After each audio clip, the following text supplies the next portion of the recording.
ভাই পাটোয়ারি না, অন্য লেভেলের, মানে পাটোয়ারি ইজ দ্য বস।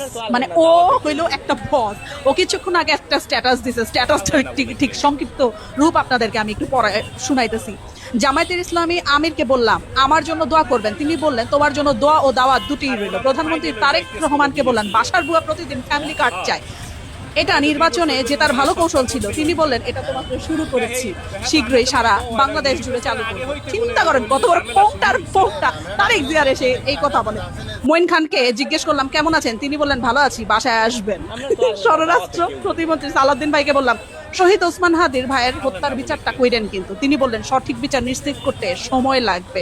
সবচেয়ে মজার পার্ট এইটা, এক সময় আব্বাস ভাইকেও বললাম ছোট ভাইয়ের সাথে এগুলো না করলেও পারতেন, এবং তাকে আমার বাসার ইফতারের দাওয়াত দিলাম, এবং লাস্টে যখন তার সাথে বিদায় নিলাম সেই সময়টাতে দুষ্টামি করে বললাম যে ছোট ভাইয়ের সিটটা এভাবে না কেড়ে নিলেও পারতেন, সিটটা ছেড়ে দিলেও হইতো। চিন্তা করেন বেড়ায় কত বড়, মানে কত বড় পোংটার পোংটা। মানে এমনিতেই আমি বলি যে আমি নাসির রে ভালোবাসি, এমনিতেই আমি বলি আমি তো ওকে ভালোবেসে ফেলছি, লিটারালি আমি মানে নাসির উদ্দিন পাটোয়ারির ভালোবেসে ফেলছি। মাইয়াদের সাথে ছবি তুলে এভাবে, আর ছেলেরা গেলে চলে যায়।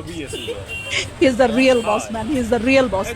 বাংলাদেশে এইরকম পোংটা পোলাপানের দরকার আছে, বুঝতে পারছেন, যে কিনা মুখে চা মন চায় তা বইলা দিতে পারে, আবার ঠিকই সামনে গিয়ে মলমও লাগাইতে পারে।